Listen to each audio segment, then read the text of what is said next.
Joshua Barnes and you're watching NewsX World. Let's first take a look at our top stories. President Donald Trump says he will meet Russian President Vladimir Putin on August the 15th in Alaska, this to negotiate an end to the war in Ukraine. He announced on social media that the parties, including Ukrainian President Volodymyr Zelensky, are potentially close to a ceasefire deal that could require Ukraine to surrender territory. It comes as Russian President Vladimir Putin spoke with the leaders of China, India and 3 ex-Soviet states about his contact with the US on the war in Ukraine. Trump's administration have placed 50% tariffs on India over the purchase of Russian oil, with threats made for other nations doing the same.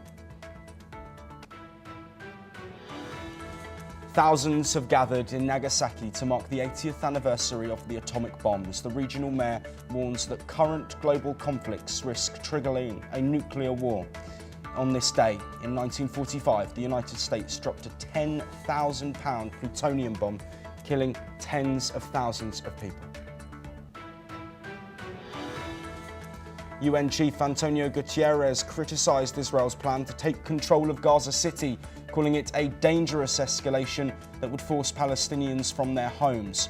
Meanwhile, Benjamin Netanyahu says his military is going to free Gaza from Hamas. Azerbaijan and Armenia on Friday signed a US-brokered peace deal during a meeting with President Donald Trump, aiming to boost economic ties and move towards full normalization after decades of conflict. The deal marks the first resolution since the Cold War. Brazilian President Luiz Inácio Lula da Silva has signed into law a bill easing environmental licensing rules but vetoed dozens of provisions. Nicknamed the Devastation Bill by environmentalists, it weakens environmental controls and gives states more power to issue licenses for new developments. At least one person has died, with homes and farmland destroyed as wildfires fueled by gale force winds break out across Greece. In the town of Karatia, southwest of Athens, firefighters found the body of an elderly man in a burnt-out building.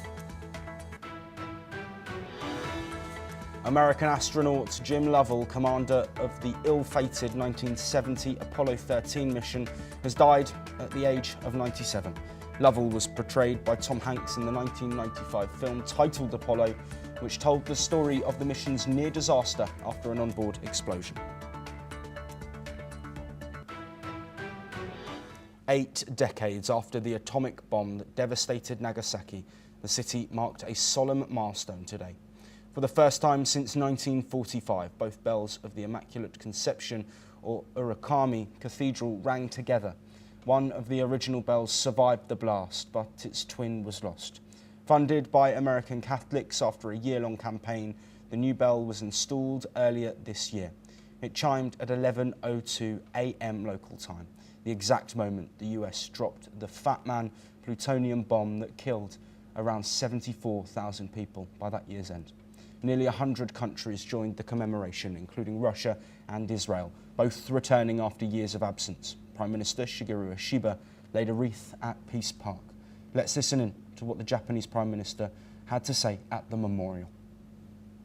広島に投下されたものを上回る威力のプルトニウム型爆弾によって7万人とも言われる人々の命と未来が一瞬にして奪われ、その多くは一般市民の方々でした。80年を経た現在、核軍縮をめぐる国際社会の分断が深まり、極めて厳しい安全保障環境に直面をいたしております。しかし、いかに険しい状況にあろうとも、唯一の戦争被爆国として、非核三原則を堅持しつつ、核戦争のない世界、そして核兵器のない世界の実現に向けた国際社会の取り組みを主導していくことこそが我が国の使命であり、一歩一歩着実に努力を積み重ねます。Well, joining us on the programme to discuss this memorial, comments made at it, the people visiting, but also warnings amidst current ongoing conflicts. Dr Tamaki Tanaguchi, who is the former advisor to Prime Minister Shinzo Abe, who's joining us live from Tokyo, Japan. Dr. Tanaguchi, thank you ever so much for taking the time to speak with us. We've just heard words there from Prime Minister Shigeru Ishiba. What are your thoughts on this day, 80 years on from that devastating bomb that hit Nagasaki? The first thing that I just want to say is that it's been an established custom in India that parliamentarians gather and pray for the victims of Hiroshima and Nagasaki, either on the 6th of August or the 9th of August. No other nation in the world has done anything like that, which is a goodwill gesture towards the Japanese people. And I should say that many in Japan have been greatly appreciative of that. Now, certainly Japan has been the sole and only wartime victim of nuclear detonation. What's ironic is that over the last 80 years, and in the future as well, Japan has been and will continue to be under the nuclear umbrella provided by the very country that devastated both Hiroshima and Nagasaki. That is a bitter piece of irony that the people in Japan, and for that matter, the rest of the world, must continue to live with. Yes, absolutely. Dr. Tanaguchi, how does this event, both Hiroshima and Nagasaki, how were these devastating events remembered by people of Japan? How is this day celebrated but also acknowledged? Could you provide some context for us? The thing is, it's a little bit inaudible, but nonetheless, if I may say, Hiroshima was for uranium detonation and Nagasaki for plutonium detonation. The United States certainly wanted to test, quote unquote, both nuclear bombs. And by the time the United States dropped the first bomb on Hiroshima on the 6th of August 1945, the nation had been devastated, and the nation was just about to announce its surrender to the Allied powers. So in retrospect, those nuclear bombs, strategically speaking, were not so much necessary, were not necessary. Nonetheless, in order for Japan to survive the cruel Cold War period, Japan chose to ally with the United States. And now you're facing with even more uncertain and precarious surroundings around Japan.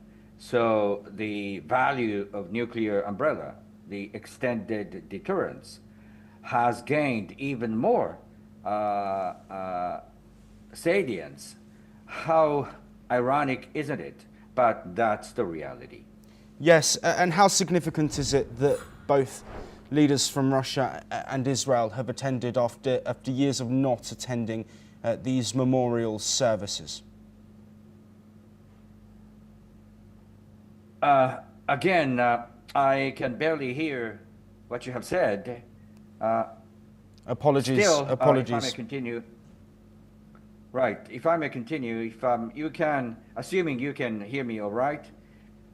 In that sense, Prime Minister Ishiba, with all due respect, has said 3 no principles, including not allowing any nuclear arsenal to enter Japan's territories. That's controversial because you have Russia, North Korea, China.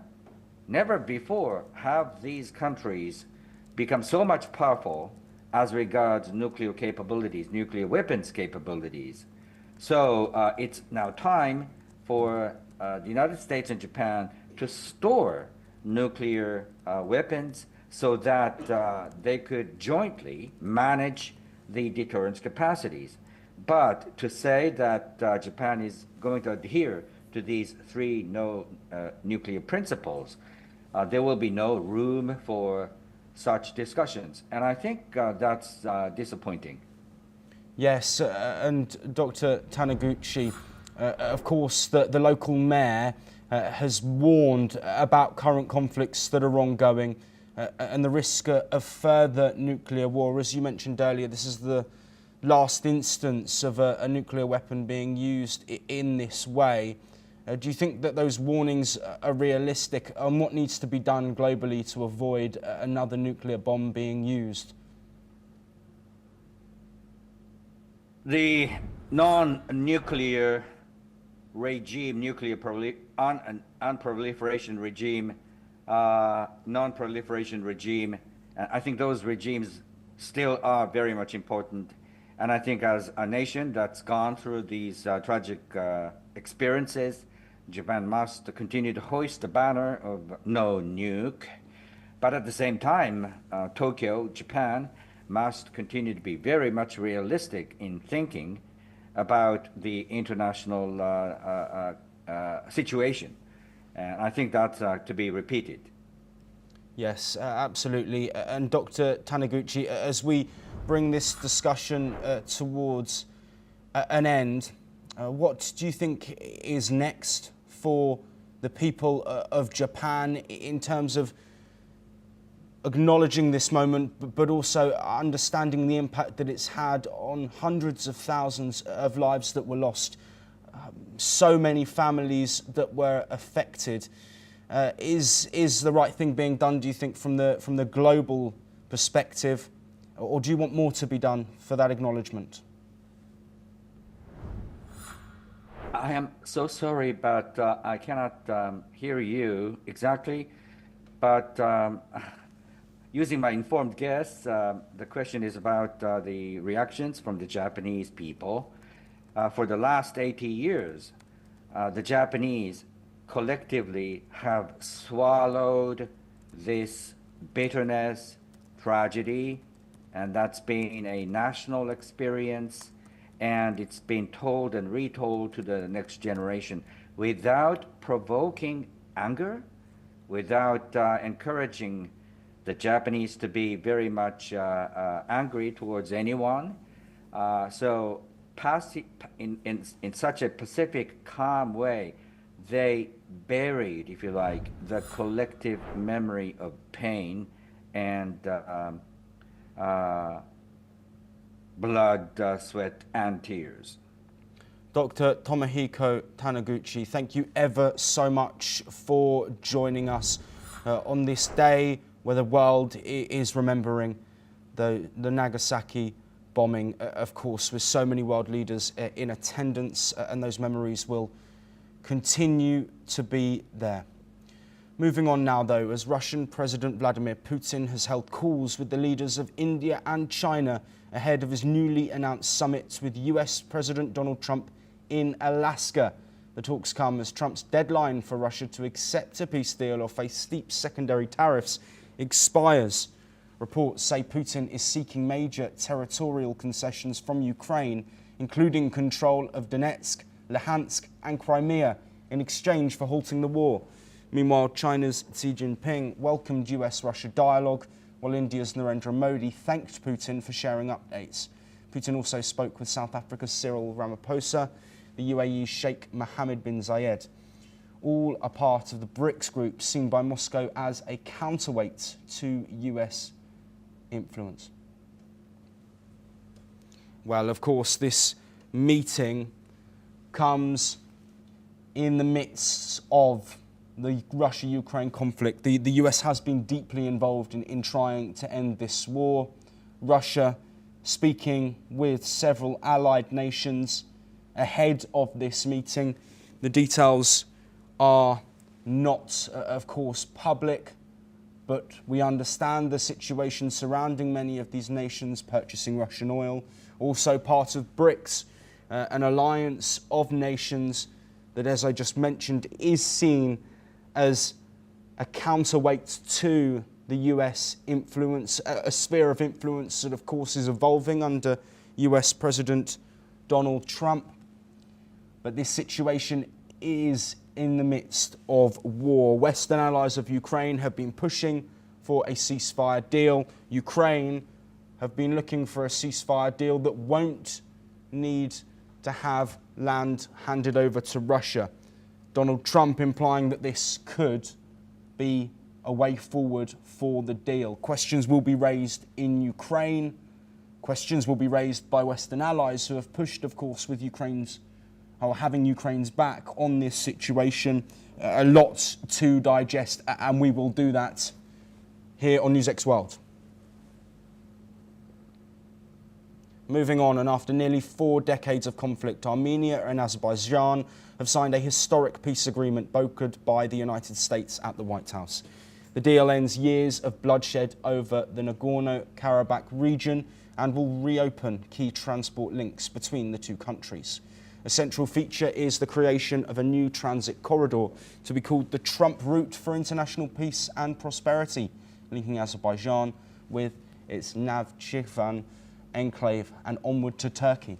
Both leaders credited President Donald Trump and his team for making the breakthrough, with Azerbaijan's President Aliyev calling it a miracle in just 6 months. The agreement also deals a geopolitical blow to Russia, which has long sought influence in the South Caucasus. Trump said he is very confident this peace will last and hinted he may visit the route soon.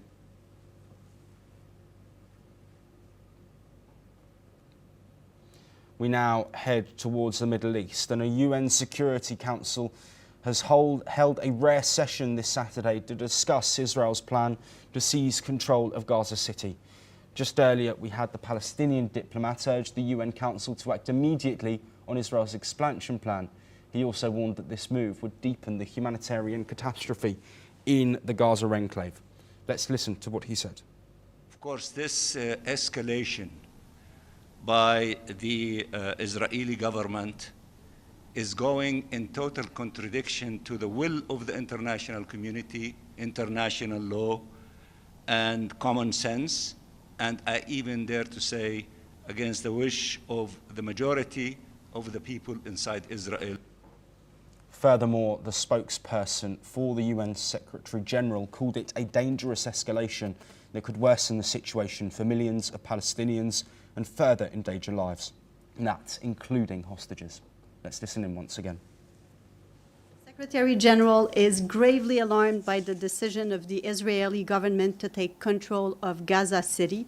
The decision marks a dangerous escalation and risks deepening the already catastrophic consequences for millions of Palestinians.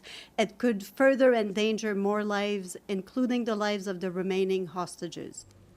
Well, France has also condemned the plan strongly and said that it would breach international law and undermine a two-state solution. It could also threaten regional stability. In following, Iran has also denounced the plan, accusing Israel of attempting to ethnically cleanse Gaza and commit genocide. This all comes as a result of the Israel Security Cabinet's approval to take over the Gaza City as part of its nearly 2-year military campaign in the enclave. Well, joining us is Professor Rohan Gunaratne, an international security expert who's joining us live from Singapore. Professor Gunaratne, thank you for your time. How significant is this condemnation of Israel's step to take over Gaza City? What has happened is that Israel suffered a devastating terrorist attack from Hamas that led to a devastating war. So today, many European countries are against Israel's plan to take over Gaza. But if Hamas does not surrender, does not disarm, does not release the hostages, Israel has no other option because Israel cannot protect itself. So Israel has all the right to conduct operations in Gaza against Hamas. But because Hamas is using civilians as a human shield, there has been a huge death toll. That is why European countries are against the Israeli operations, continuity of Israeli operations and its occupation. But this will happen inevitably unless the European leaders and the Arab leaders and the Muslim leaders put sufficient pressure on Hamas to release the hostages and surrender and disarm. Hamas has no right to govern Gaza, especially after such a devastating attack on October 7th and 8th, 2023, that killed, maimed, injured, raped, and burnt the residences of the Israelis. So the world must understand that Israel has all the right to continue its operations until its own citizens are freed or rescued. Now, what is going to happen is very different. What is going to happen is that the Europeans are going to recognize Palestinian statehood, and I believe that at a future date that should happen. But that will only happen at this point if the hostages are released and if Hamas disarms. Otherwise, Israel will not only occupy, but will annex Gaza, and Gaza will be permanently lost. Professor Rohan Gunaratne, as always, thank you ever so much for joining us and providing such great insights on this situation.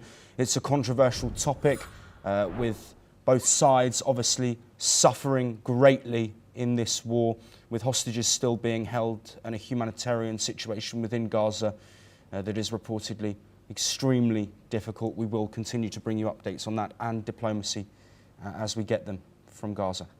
Moving on back to Europe now, and at least one person has died and homes and farmlands have been destroyed as wildfires stoked by gale force winds broke out across Greece on Friday, from the southern outskirts of the capital Athens to regions near ancient Olympia.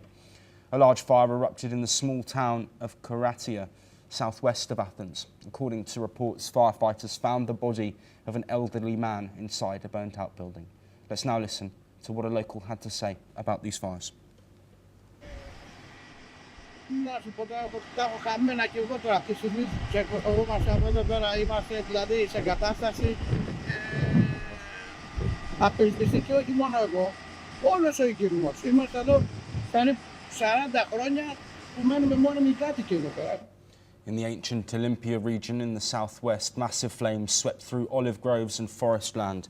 Another blaze erupted on the tourist island of Kefalonia. Much of the area around Athens has seen almost no rain for months. This comes with wind gusts reaching 80 kilometres per hour, spreading the flames, igniting olive orchards. Homes were consumed as locals wearing simple face masks helped firefighters.